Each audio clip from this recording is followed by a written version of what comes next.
Bonjour à tous, alors voilà, petite vidéo pour de la 90 passage en 110. Je vais vous expliquer. Donc vous avez sûrement dû voir ma vidéo sur YouTube réparation d'une Peugeot 307. Donc j'avais plus de cache avant, j'avais les phares qui tenaient parce que c'était la mode, le pare-choc qui tenait parce que c'était la mode aussi. Bon, c'est pas grave, c'est réparé, c'est remis à neuf. Voilà, je vais vous expliquer. Donc j'ai acheté une 307 2 litres HDI 110, étant donné que la mienne c'est une 2 litres HDI 90, j'ai acheté une 2 litres HDI 110. Donc pour le pare-choc, les phares et tout, ça change pas, ça c'est rien. Ce qui change, c'est au niveau d'ici. Alors ce qui change, c'est que toute la face avant, le support de radiateur et tout, c'est le même. Ce qui change, c'est que vous avez l'intercooleur en plus. Et vous avez voilà, les durées de clim qui ne sont pas les mêmes. Ici ils sont tendus alors que sur la 90 ils sont droits. C'est pas grave, je vais vous expliquer quand même. Donc si vous voulez passer tout l'avant de votre 90 en 110, vous pouvez. Donc je vous rassure, si vous le faites, vous avez plus d'accélération. Hein, j'ai testé, moi c'est une 90. Hein, voilà, maintenant que j'ai l'intercooleur, il y a plus de pêche niveau accélération. Donc si vous voulez un peu plus de pêche niveau accélération, vous pouvez y aller. En montée, il n'y a pas de perte de puissance maintenant, c'est fini. Parce qu'en 90, 2 litres HDI 90 en montée, perte de puissance. Mais avec ça, plus de perte de puissance, voilà. Donc, tout le radiateur et tout de la 110. Donc je vais vous expliquer, si vous prenez toute la face avant de la 110, vous devez changer toutes les durites de clim, tous. Donc vous le débranchez de là, vous débranchez du compresseur, de clim, ça va jusqu'à l'arrière. Faut décaler le moteur vers soi. Donc vous enlevez le support moteur qui est là, il y en a un autre derrière, et il y en a un autre ici sous la batterie, vous le dévissez un peu. Voilà, qu'il puisse quand même tenir un peu le moteur, mais vous mettez un cric hydraulique en dessous à ce niveau-là, au niveau du carter d'huile. Bon, vous mettez une planche pour pas plier le carter d'huile, bien évidemment. Et vous soutenez le moteur quand même de ce côté. Vous le décalez pour le faire pivoter. Ça va derrière. Bon, je peux pas vous montrer parce que sinon je suis obligé de tout démonter. Et après dans pas longtemps je m'en vais. Donc non, j'ai pas envie de faire ça maintenant. Donc voilà. Tout l'arrière, il va jusqu'à derrière parce qu'il rejoint après à l'intérieur le chauffage de l'intérieur après. Donc il se visse derrière. C'est vissé, vous pouvez changer hein, parce que c'est vissé là, c'est vissé derrière. Voilà, par contre, faire gaffe à ne pas trop visser derrière, ça se casse très vite. Voilà, sans faire exprès, j'en ai cassé un. Et il y en a deux, j'en ai cassé un. Mais heureusement, quand je rechargeais la clim, j'ai pas de fuite. Donc heureusement, mais évitez quand même de le casser. Je vais voir si je peux changer que le vis. Mais ce qui m'étonnerait, je vais aller voir ça à la casse. Mais évitez de le casser, évitez de serrer trop fort. Parce qu'il y a des joints, donc si vous serrez à peine un peu, vous serrez. Quand vous voyez que ça forcé, vous faites encore un petit tour vite fait. Et après vous laissez. N'essayez pas de faire un quart de tour parce que vous allez le péter.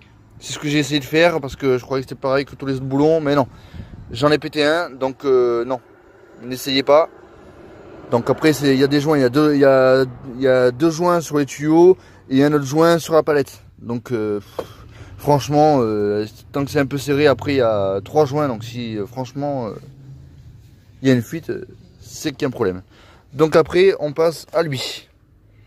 Donc l'échangeur d'air de la 110. Donc ça il n'y a pas besoin de le brancher, hein, parce qu'il faut rajouter les électrovannes et tout, c'est chiant. Puis c'est juste des capteurs, donc on s'en fout. Tant que ça fonctionne, donc après lui vous savez le mettre, hein, faut pas être con, hein, vous enclenchez, paf, vous enclenchez, paf. Voilà, vous mettez le collier. Le plus chiant, c'est celui-là en dessous. Vous le voyez, le gros là. Là, vous le voyez, le gros. C'est celui-là le plus chiant. Donc, je vais là en dessous de la voiture et je vais vous expliquer un peu, vite fait. Donc, on va en dessous de l'auto. Et voilà, il est là. Le voilà, il nous rejoint ici. Donc, vous le voyez, il part, tranquille, hop. Pourquoi c'est ça le dessous là? Pourquoi c'est plein d'huile dessous là? Bon, je regarderai ça plus tard, c'est pas très grave, c'est juste pour vous montrer. Donc voilà, il part derrière, vous le voyez, il s'en va derrière. Et après, il se branche sur le turbo. Donc, mais vous enlevez l'ancien de la 90, bien évidemment, parce que sinon vous allez avoir un petit problème. Donc après, le plus chiant, c'est au niveau d'ici. C'est au niveau de là le plus chiant, parce que c'est branché sur la vanne GR. Haha. Eh oui, intelligent Peugeot. Branché sur la vanne GR. Donc vous enlevez l'ancien là, c'est en ferraille. vous enlevez l'ancien de la 90, vous mettez celui-là de la 110. Le plus chiant, c'est pour brancher les tuyaux derrière le moteur. Donc voilà, je vous rassure, je me suis fait chier, j'ai passé une après-midi complète pour tout installer. Rien que l'échangeur de turbo pour en dessous et tout. Voilà, j'ai passé une après-midi complète pour savoir comprendre pourquoi ça voulait pas, pourquoi ça fonctionnait pas. Enfin voilà pourquoi c'était trop court. En fait, faut tout prendre de la 110. Bon, pas le moteur et le turbo. Le moteur et le turbo, vous laissez sur la 90, mais tous les durites comme ça, tous les durites comme ça là qui passent derrière et tout pour l'échangeur d'air, vous prenez tout de la 110. Voilà, il y a un électrovan en plus. Donc il y en a un là, il y en a un derrière, il y en a un électrovan en plus. Donc après, celui-là qui est, vous voyez à l'intérieur, c'est un clavier en papillon. Donc celui-là qui est ouvert, vous le branchez pas. Celui-là qui est fermé, vous le branchez. Donc moi c'était celui-là qui était fermé, celui-là derrière moi était ouvert, donc celui-là derrière il est pas branché. Et celui-là était fermé, donc je l'ai branché à la place de l'ancien. Voilà, parce que sur la 90, même s'il n'y a pas l'échangeur de turbo, ce autre truc en ferraille qui va sur la 20GR, il y a un clapet papillon quand même sur la 90. C'est pour air chaud, air froid. Donc voilà. Donc vous le branchez, hein, puis après il fera comme ça, ou alors il restera tout en vert, je sais pas, je suis pas à l'intérieur pour savoir comment ça se fait. Et je vous dis que une fois qu'il y a ça, il y a beaucoup plus de pêche. Vous avez de la pêche, c'est impressionnant. J'avais l'habitude de rouler avec une 90 et quand j'ai testé, je croyais que j'avais une 110 voire une 120 entre les mains. Donc je vous rassure, voilà, pas eu besoin de reprogrammation, il y a juste à faire ça. Donc en même temps, tant vous y êtes, si vous voulez, vous pouvez supprimer la 20GR. Tant vous y êtes, vous mettez une plaque en ferraille. Avant de remettre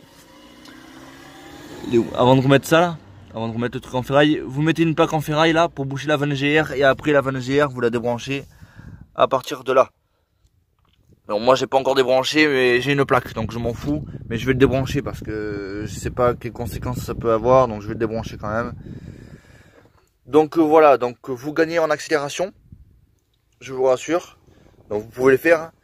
Vous gagnez en accélération, en montée, normalement les 90, ils perdent une perte de puissance. Vous avez, par exemple, sur l'autoroute en montée, vous allez arriver à 130 sur la montée, vous allez arriver en fin de montée, vous allez être à 110.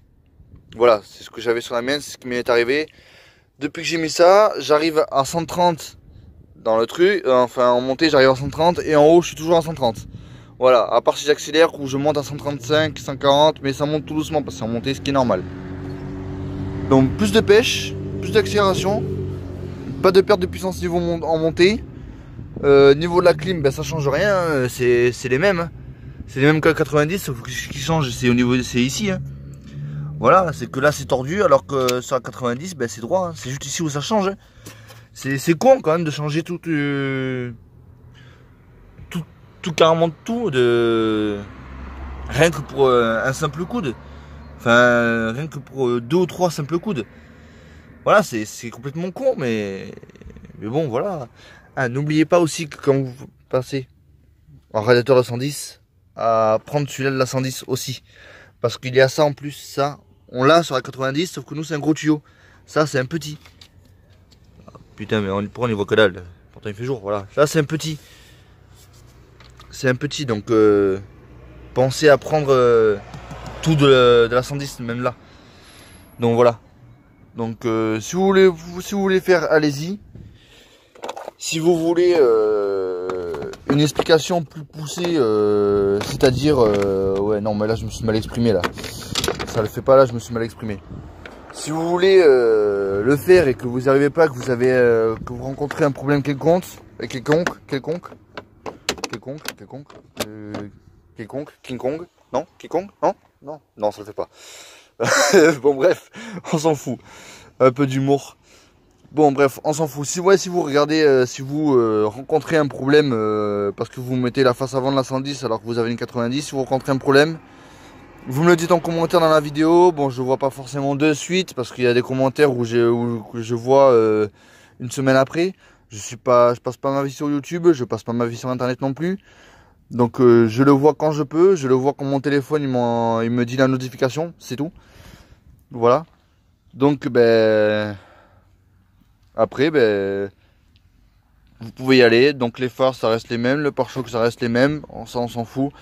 C'est juste le radiateur, le contour du radiateur, voilà, tout complet. Donc parce que c'est pas les mêmes, parce qu'il y a un échangeur de turbo. Et le ventilateur qui change aussi parce que c'est pas placé au même endroit et puis il faut bien qu'il y ait de l'air qui rentre pour l'échangeur de turbo. Donc moi j'ai mis un échangeur de turbo, donc pas parce que ça fonctionne mieux, c'est pas forcément pour ça, c'est juste que le turbo respire mieux. Voilà, je vous dis, le turbo respire beaucoup mieux et il cassera moins vite. Voilà, donc désolé, je sais pas ce que mon téléphone m'a branlé, il m'a arrêté la vidéo soudainement. Donc voilà, je vais vous expliquer, si j'ai mis ça, c'est pas parce que ça donne plus de puissance, parce que le turbo respire mieux et il cassera moins vite. Pourquoi? Je vous explique, parce qu'il y a de l'air frais en continu qui arrive dans le turbo. C'est de l'air frais qui arrive en direct dans le turbo. Ça passe pas par le radiateur ou par autre, ou d'origine, je sais pas par trop où ça passe. Jusque là, c'est des molécules d'air plus petites déjà et plus importantes. Donc ce qui fait que c'est bien frais. Et ça arrive, quand ça arrive au turbo, ben, le turbo il est content. Donc il vous durera plus longtemps. Et ben voilà, hein. Bon, ce qui fait aussi que vous avez plus de pêche parce que les molécules d'air sont plus importantes. Mais c'est juste que moi je l'ai fait parce que le turbo il durera plus longtemps. Parce que changer un turbo, si vous voyez le prix d'un turbo de Delete HD 90 sur internet, merci. Voilà, moi le plus cher je crois qu'il était à 600 balles je crois le plus cher niveau turbo. Et le moins cher je crois qu'il était entre 200 et 300 balles. Donc j'ai pas envie de mettre 300 balles dans le turbo. Voilà, je préfère faire mes courses avec 200-300 balles. Avec 2 ou 300 balles, je préfère faire mes courses que d'acheter un turbo. Donc voilà, bon, un jour il va casser, ça c'est sûr. Hein, un jour il va casser, je le changerai. Mais s'il peut durer le plus longtemps possible, ça serait déjà pas mal. Donc voilà pour là-dessus. Donc toute la face avant qui a été changée. Voilà, vous allez voir, hein, voilà. Toute la face avant qui a été changée. Donc redevenu comme avant, on va dire. Voilà, juste au niveau du capot. Où j'ai rajouté ça, comme ça. Il me restait des bandes enchromées quand j'ai fait mes baguettes. Alors j'ai suivi les lignes Peugeot. J'ai fait une barre enchromée, voilà. Ça donne un petit style. C'est pas trop... Bon, désolé si je cache la plaque, mais il y en a beaucoup qui me disent de cacher la plaque quand même au cas où. Donc ça donne un petit style, voilà. Donc voilà pour les 3 vidéos. Donc normalement je vais monter chez moi, faire les montages. Et si j'ai le temps, les mettre en ligne parce que je dois me préparer, je dois partir. Je suis invité parce qu'il est, je vais vous dire, voilà, il est 16h23. Voilà, je dois être là-bas à 17h. Donc je sais pas, je ferai les montages au pire chez mon pote, c'est pas très grave, ça on s'en fout. Donc vous aurez les vidéos, n'oubliez pas à partager, à liker et puis à vous abonner. Et puis je vous dis à tous bientôt pour une nouvelle vidéo. Donc n'hésitez pas à mettre des commentaires si vous voulez, si vous rencontrez quelques problèmes quelconques ou si vous voulez une autre vidéo pour démonter un autre endroit de la voiture, comme par exemple démonter le toit. Non, ça n'existe pas, c'est pas vrai. Non, je rigole. Non, par exemple pour l'échappement ou pour démonter les poignées ou pour démonter les rétros ou les baguettes ou pour démonter les triangles par exemple, même niveau mécanique, demandez-moi ce que vous voulez. Donc voilà, donc je vais... Voilà. Je vous dis à très vite pour une nouvelle vidéo. Je vous rassure, là je mettrai pas 40 ans à refaire d'autres vidéos. S'il y a beaucoup de j'aime et qu'il y a beaucoup de vues, je vous jure que je reviendrai très vite.